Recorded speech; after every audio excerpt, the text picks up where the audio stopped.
नमस्कार। आई scope media में आप सभी का स्वागत है। मेरा नाम है अतीक।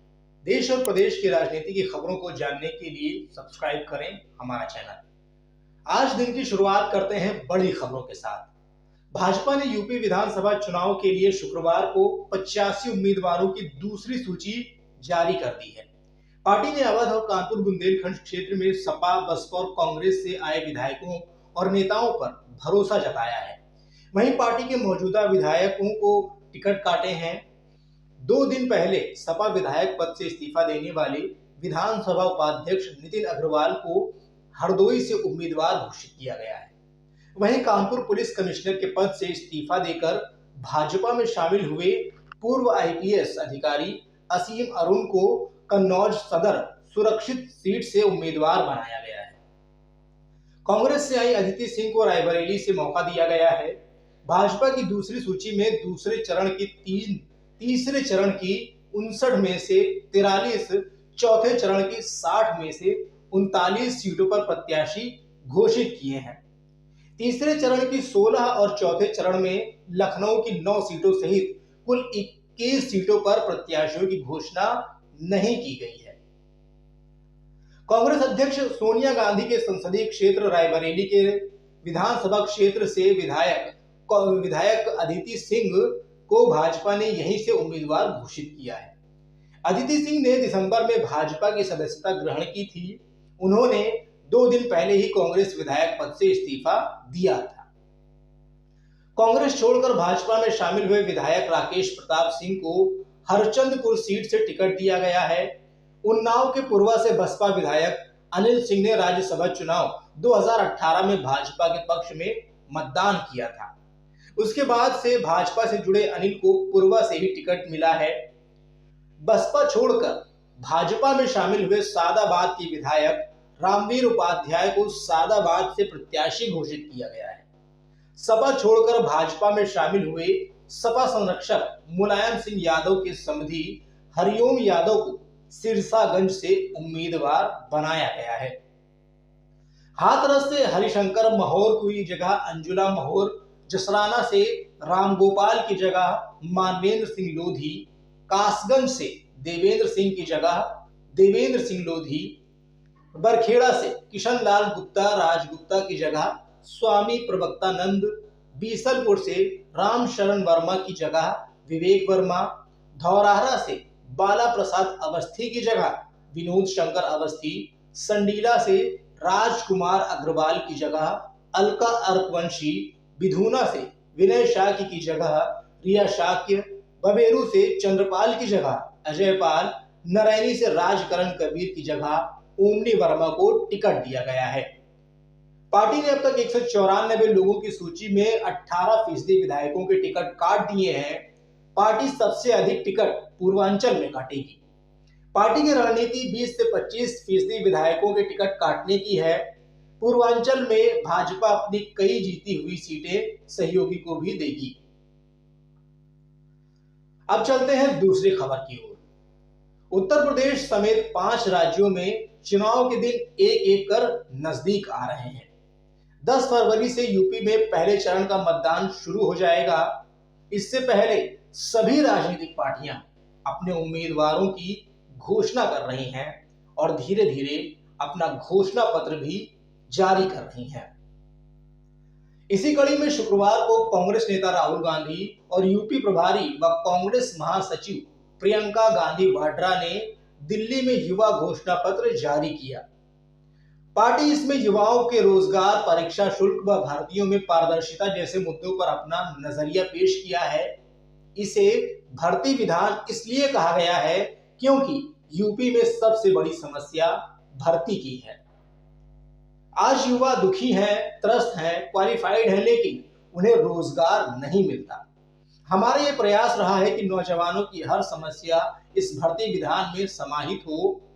युवाओं को इस भर्ती विधान में 20 लाख नौकरियां देने की बात कही गई है। शिक्षकों के 1.50 पद भी भरे जाएंगे। हमने देखा है कि भर्तियों में जो लेट लतीफी, पेपर लीक आदि होते हैं, इसलिए इन समस्याओं पर फोकस किया गया है। इस विधान में भविष्य निर्माण के लिए यानी युवाओं को रोजगार कैसे शुरू करना है, इसके लिए भी एक सेक्शन है। कुछ सालों से यूपी के विश्वविद्यालयों में चुनाव नहीं हो रहे हैं, उसे लेकर भी एक सेक्शन है। एक सेक्शन में युवाओं की भलाई के बारे में भी बात है, जिसमें उनके स्वास्थ्य से लेकर अन्य चीजें हैं। इस विधान में प्रदेश के 7 करोड़ युवाओं को टारगेट किया गया है। विश्वविद्यालयों, कॉलेजों, डॉक्टरों, पुलिस, आंगनबाड़ी कार्यकर्ताओं के पद पर बड़ी संख्या में खाली हैं, जिन्हें भरा जाएगा। संस्कृत विश्वविद्यालय में शिक्षकों के पद पर भर्ती, उर्दू शिक्षकों की भर्ती भी की जाएगी। जहां 100 से ज्यादा एक ही इंडस्ट्री की फैक्ट्री है, उसे क्लस्टर बनाया जाएगा। भर्ती प्रक्रिया में जो युवाओं का भरोसा टूटा है, उसे दोबारा स्थापित किया जाएगा। भर्ती के लिए फॉर्म भरने के लिए पैसा नहीं लगेगा। आने जाने के लिए ट्रेन, बस आदि का पैसा भी नहीं लगेगा। जॉब कैलेंडर बनाया जाएगा, जिसमें परीक्षा की तारीख से नियुक्ति की तारीख तक होगी। कड़ाई से पालन होगा उसका, ना हुआ तो जुर्माना भी लगेगा।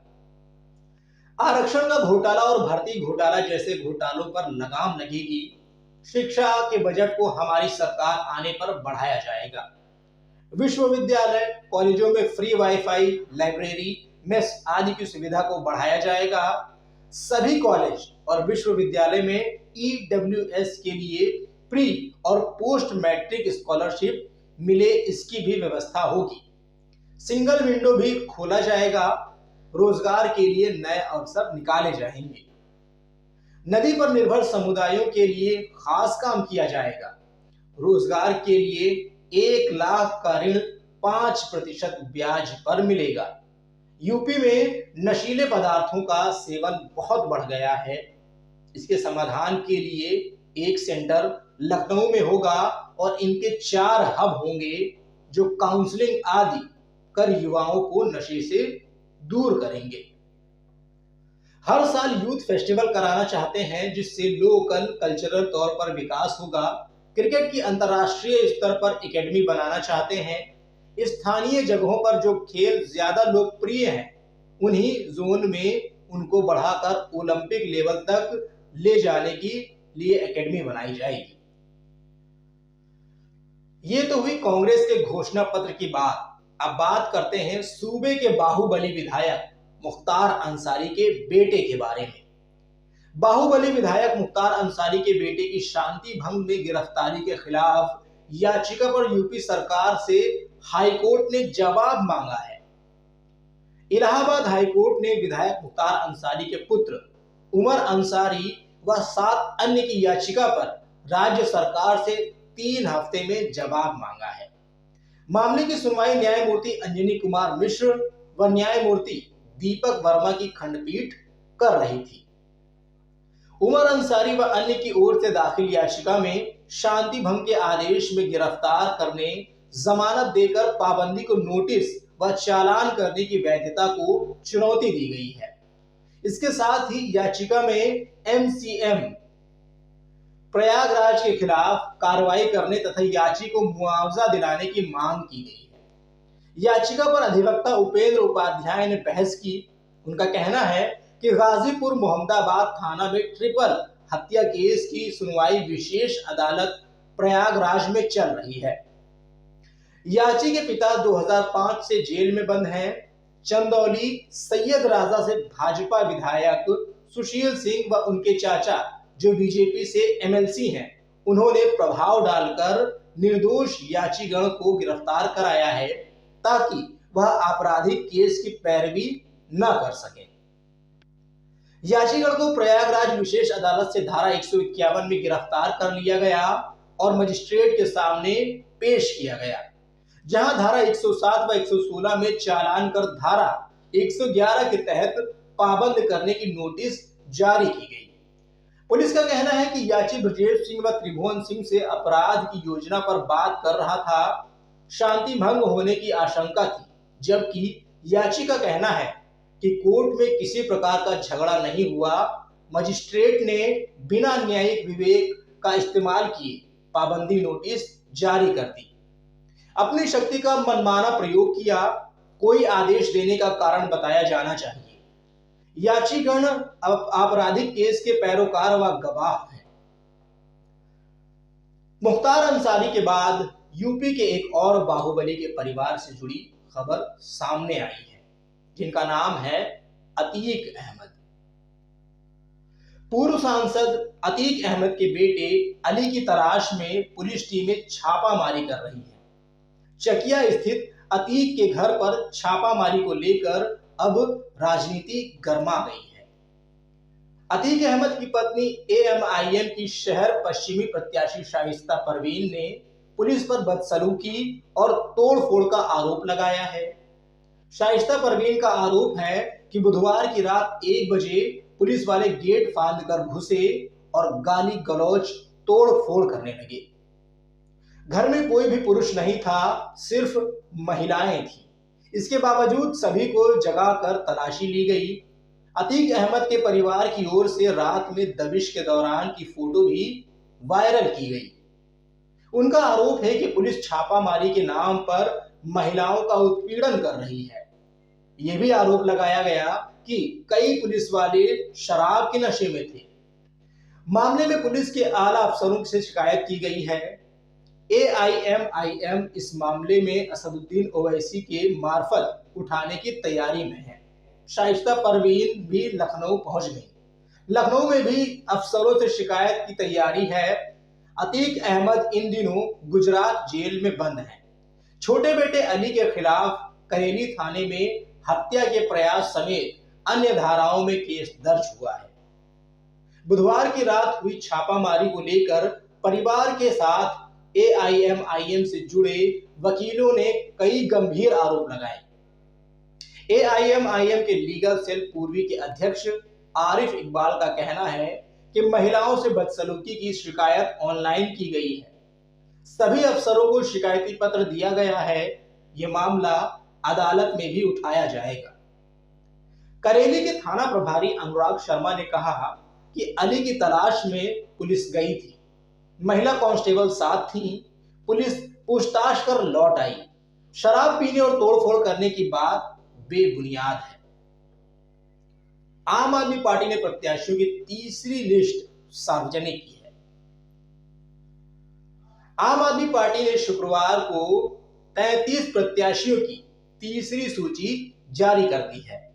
इसमें प्रयागराज की 12 विधानसभा सीट से सेवानिवृत्त आईएएस अधिकारी कन्हैया लाल को टिकट दिया गया है। यह राष्ट्रीय अनुसूचित जाति आयोग के सचिव रह चुके हैं। इसके अलावा 2 डॉक्टर, 9 स्नातकोत्तर पीजी व 13 स्नातक यानी कि यूजी पास लोगों को टिकट दिया गया है। राजधानी लखनऊ स्थित पार्टी के प्रदेश कार्यालय में आपके यूपी प्रभारी व राज्यसभा सदस्य संजय सिंह ने सूची जारी की। उन्होंने कहा कि हम पढ़े लिखे सुयोग्य लोगों को टिकट देकर इस धारणा को तोड़ेंगे कि राजनीति सिर्फ धन बल व बाहुबल वाले ही कर सकते हैं। आपकी इस तीसरी सूची के साथ अब तक कुल 203 प्रत्याशियों की घोषणा की जा चुकी है। बाकी 200 प्रत्याशियों की घोषणा भी जल्द की जाएगी। आपके यूपी प्रभारी व राज्यसभा सांसद संजय सिंह ने यूपी विधानसभा चुनाव के लिए 15 स्टार प्रचारकों की सूची भी जारी की है। इसमें दिल्ली के मुख्यमंत्री व पार्टी के संयोजक अरविंद केजरीवाल, दिल्ली के उप मुख्यमंत्री मनीष सिसोदिया व पंजाब में पार्टी के मुख्यमंत्री पद के उम्मीदवार भगवंत मान भी शामिल हैं। संजय सिंह ने कहा कि इंडिया गेट पर वर्ष 1971 पर अमर जवान ज्योति जल रही है। इसे नेशनल वॉर मेमोरियल के लॉ में क्यों विलय किया जा रहा है? अगर इसका खर्च पीएम नरेंद्र मोदी न उठा पा रहे हों तो आप खर्चा उठाने को तैयार हैं। केंद्रीय बजट में 5 राज्यों के विधानसभा चुनाव को देखते हुए आचार संहिता का उल्लंघन ना हो। तो दोस्तों, ये थी देश और प्रदेश की राजनीति से जुड़ी बड़ी खबरें। और भी सूचनाओं और खबरों से जुड़े रहने के लिए बने रहिए हमारे साथ। नमस्कार।